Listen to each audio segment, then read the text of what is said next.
Ya nos vas a contar tu historia.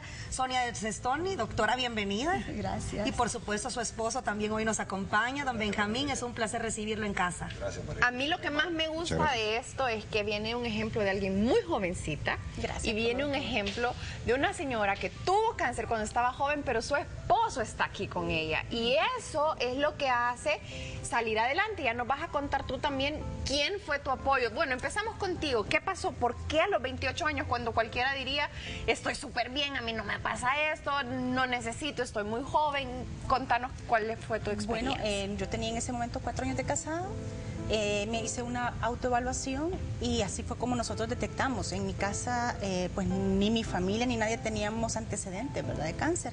Entonces nos cayó como una buena noticia, como decía ustedes, porque no nos lo esperábamos, sinceramente. Pues nosotros íbamos a estar conformando nuestro hogar y uno tiene metas, proyectos y pues quieras o no, lo que usted comentaba, que uno ve el tema de cáncer, relación, muerte. Y yo creo que tenemos que verlo más allá, no es solamente muerte. ¿Y fue así cuando te diagnosticaron? Sí, claro, fue fuerte. Eso pasa por tu mente. No sabíamos qué grado era, no sabíamos si había metástasis, no sabíamos si había llegado a algún órgano. Entonces, para mí, afortunadamente, solamente fue la glándula de la mama, pues, ¿verdad? ¿Cómo era tu vida? Porque de repente dicen que hay condicionantes, que obesidad, que sedentarismo, que malos hábitos alimenticios, que mucho estrés. ¿Qué de estas cosas te tocó a ti? Tal vez probablemente el sedentarismo, pero de ahí, por ejemplo, el médico me preguntaba, ¿tomó usted algún tiempo bebidas alcohólicas, ha fumado? No, pues en realidad tenemos una vida completamente sana y en mi familia tampoco habían antecedentes en ese momento. Entonces se nos salía completamente del cuadro qué es lo que estaba pasando en realidad. Fue un autoexamen. Tú te tocaste y ya sentiste comenzamos una con el pelotita y proceso. fuiste, ok, no hubo metástasis, te extirparon un seno. Completamente, pero en eso pues el doctor Sergio Segueda estaba con la idea de que solamente fuera un cuadrante, pero yo había tenido antecedentes ya de otras personas y que preferíamos mejor poderlo eliminar y así yo no tener que tener radioterapia. Yo quería no tener la radioterapia porque ya tenía en mente el médico que probablemente sí quimioterapia. ¿Y si tuviste 6 quimios sin radiación? Sí. 5 años con tamoxifeno. ¿Qué es eso? Este es un tipo de quimioterapia. Aquí está la doctora porque no mucho conozco, pero lo que hace es, en el caso de mí, el tipo de cáncer es hormonal. Entonces tenían que bajar de alguna otra manera el estrógeno y la progesterona. Vemos unas fotos en pantalla de quién nos las describe. Ay, bueno, estos son mis amigos que ellos me acompañaron en esos procesos. Cuando íbamos unos días antes de ir a la quimio, se iban una noche antes, ellos echaban unos parcitos y yo me tocaba solamente compartir con ellos, pero era lo máximo, sí, porque no estaba estresada al momento de ir al tratamiento. Bueno, ahí ven con mi familia y el cambio, yo siempre he ocupado mi cabello largo. Y ahí ya me tocó, así se me cayó, me tocó ocupar peluca, ahí ya estaba ya creciéndome el cabello con mis primos, salíamos, entonces si ustedes se fijan, yo trataba siempre de arreglarme, se me cayeron las cejas, no completamente, con mis compañeras de colegio, eso fue unos meses antes de que me detectaran, entonces mi cabello largo, yo nunca lo había ocupado tan corto, en realidad sí fue lo que ustedes dicen, frustra a uno de mujer, pues quieras o no, el tema de, ahí está con mi bebé. ¿Cuántos años después de tener cáncer pudiste quedar embarazada? Ya como unos 4 años después, más o menos. Físicamente hay varios cambios durante el tratamiento. ¿Qué te decía tu esposo? Que vamos a hablar también con la doctora, que hoy también nos acompaña su esposo, porque escuchamos a Damaris decir, lo que más me dañó el corazón fue el rechazo, el no sentirme atractiva frente a él. Claro, y quieras o no, uno ve la cicatriz, lograron hacer una reconstrucción, sí, me pusieron una prótesis, entonces de alguna otra manera no era como el impacto tan fuerte, como una mastectomía radical, ¿verdad? Que queda uno plano. Pero quieras o no, entre la intimidad y uno se va sintiendo, claro que menos, y a eso agreguémosle que sin cabello, era así como, uno se siente espantoso. ¿No le sacaste provecho a las pelucas o era difícil para vos? No decías, ay, qué coqueta me siento con cambio era lo de más look, práctico, sí. porque yo llegaba a mi casa, me ponía mis gorritos o mis, para protegerme, y ponía la peluca, y creo que ya llegaba el día siguiente y solo me la colocaba y medio me arreglaba, o sea, era lo más práctico, eso sí, es fabuloso. Hay que encontrar el lado bueno. Hay que encontrar el lado bueno. Doctora, en su caso, fue hace 30 años. No estábamos tan avanzados en conocimiento, no se hablaba tanto del asunto. En ese tiempo era más común de que la abuelita diera una receta, que tomate el agua de no sé qué, que ponete unas... ¿Cómo fue que usted enfrenta esto con una bebé de 4 meses y me imagino yo quedando pecho? Sí, así es. ciertamente, bueno, para empezar, a pesar de que estoy en la línea médica, nunca me había hecho mi autoexamen. Sabía que había habido historial de cáncer de ovario y de pecho por el lado materno y el paterno, pero realmente nunca me había preocupado. Estaba yo dando pecho a mi bebé de 4 meses y ahí fue que sentí yo un bultito en mi pecho. Ajá. Definitivamente, como por las obligaciones de la clínica, yo me fui a los 30 días, no esperé los 3 meses, a trabajar. A los 30 días me fui a trabajar y después el bebé tenía que pensar yo en qué momento tenía que estar yo de regreso para darle pecho, porque era de las cosas que yo más amaba. Era el momento como que verdaderamente decía, este es el mío y este momento nadie me lo puede sustituir. Y había momentos en que por el trabajo de la clínica me demoraba y no llegaba a tiempo, ya a la niña le habían dado la pacha y etcétera, etcétera. Entonces empecé a creer que podía ser el cuento de las abuelitas de que la leche se calcificaba, o sea, ignorante, que a pesar de estar en el área médica, y ponerte paños húmedos. Entonces, sí, no, y entonces comenté con mi esposo, bueno, de que definitivamente lo primero que pensé era o tratar de venir en punto, ¿verdad? Y no hacer eso, o irlo quitando gradualmente, que ya son las consideraciones también que se hacen a nivel médico. Pero lo comenté con mi esposo y lo comentamos con un médico que estaba en el mismo edificio donde yo tenía la clínica. Él me dijo que pues hiciéramos una observación y dependiendo de cómo se veía que iba la evolución, y si era móvil, si era aquí, que allá, que entonces nos esperáramos. Pero entonces, cuando llegué con el cuento, donde mi esposo, lo que me había dicho el otro médico, que no era mi médico, solo amigo, me dijo, no, nos vamos a ir al ginecólogo, que es el que te está atendiendo y te tiene que ver.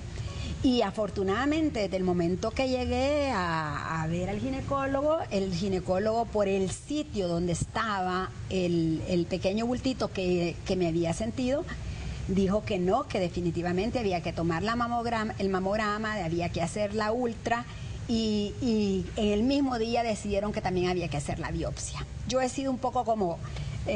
bueno, sí, de armas tomar, digamos. Ajá. Así, y bastante positiva en mi vida. Y entonces, bueno, yo le dije, yo estoy preparada, si quiere lo hacemos ya.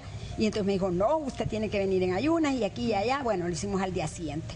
Y ahí encontraron, a través del examen patológico que hicieron de la biopsia, que había cáncer.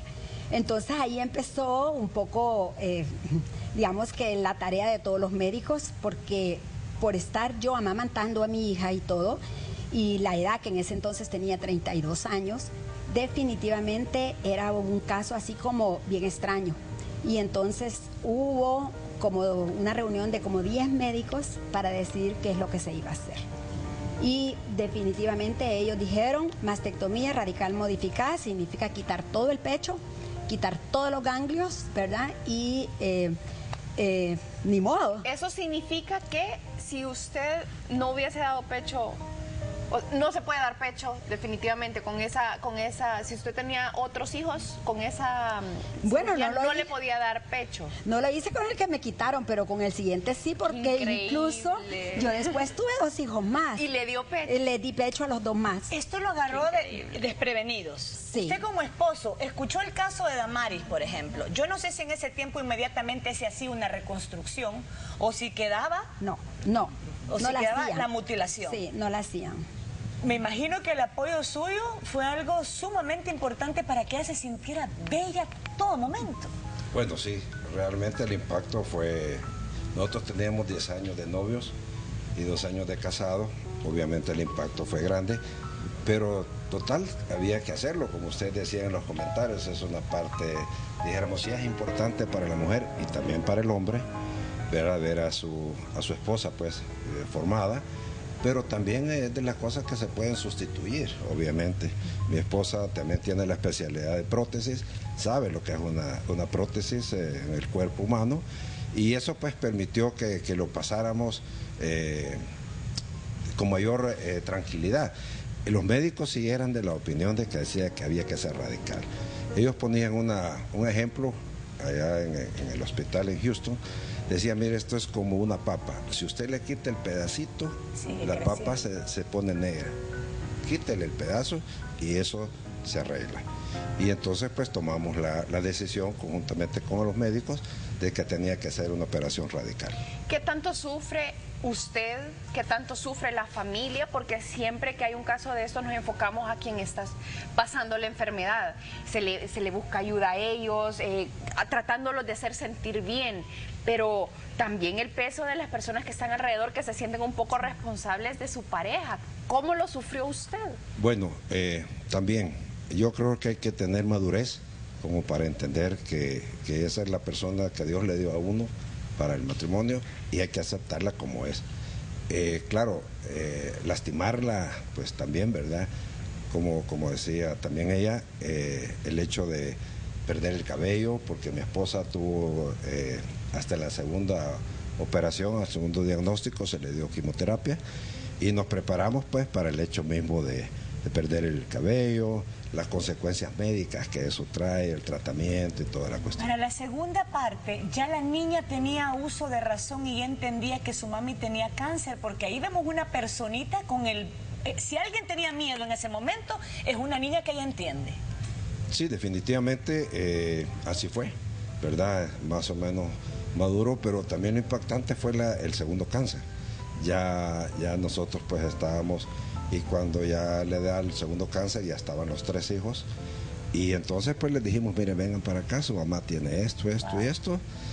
Y bueno, cuenta una de mis hijas que ahí en el colegio, cuando ella le explicó que su mamá tenía cáncer, la profesora por poco se desmaya en el aspecto de que no creían que era una cosa tan natural como ellos no veían, porque lográbamos nosotros transmitir esa tranquilidad en Dios y en la medicina, pues obviamente que así tenía que ser. Marcela, en el caso tuyo, igual que de la doctora, tienes un implante, hay una reconstrucción. No todas las pacientes son candidatas a esa reconstrucción, correcto. Lo cual hace todavía el proceso más difícil. Más difícil para las personas que, como tú dices, o que tal vez ya hicieron todo el proceso y hoy quieren ya ponerse algún implante. Entonces, para mí, en mi caso, sí me siento bendecida, ¿verdad? Porque me ha permitido de alguna otra manera poder como estarme chequeando constantemente y cada 6 meses están, creo que, revisándole, midiéndole a uno los niveles. Entonces, de alguna otra manera, uno está como más tranquilo. ¿Y en esos chequeos no palpita el corazón? Por rato sí, claro que sí. Miedo. Las ultrasonografías, todos los resultados, uno, pues cada vez creo que nos hincamos en esos momentos a pedirle que todo salga bien. Aquí te operaron de un lado, Sí. el otro está bien, Está bien. hasta este momento. ¿Qué opina de la, por ejemplo, Angelina Jolie? Pues yo me que se arrepentí. hace ese examen, le dicen usted tiene el gen y dice pues entonces Pero eso es reciente. antes. Sí, ese es bien Sí. reciente. Entonces, Bueno, yo antes. creo que igual hasta hoy quizás uno va entendiendo. En ese momento para mí era un problema y quería resolverlo, pero no ir más adelante y tampoco era que el médico me dijera, mire, está esta otra opción, porque al principio a mí me lo manejaban, no, solo un cuadrante. Pero nosotros también queríamos acabar con la enfermedad radicalmente, lo que hablaba también el licenciado Sestoni, porque si no, tenía miedo de volver a recaer. Claro. Entonces era como que lo mejor. Y el factor de la edad también de uno. Les queremos agradecer por haber venido, compartir sus historias. De verdad que es increíble el poder escuchar que hay 2 mujeres que ya pasaron, que las vemos sonrientes, que las vemos hermosas. Ah, gracias. Y son un ejemplo para muchas mujeres que en este momento están pasando por ese proceso y que de repente sienten que la vida se les está terminando. Y no es así. Yo creo que son etapas que Dios nos pone, son pruebas, nos pone tantos ángeles y yo creo que el factor aquí clave es ser positivo. Positivo y arreglarnos y ponernos bellas para nosotras mismas y que las otras personas también así nos sientan y ser un ejemplo para todos ellos. Gracias por haber venido. Vamos a una pausa y ya regresamos.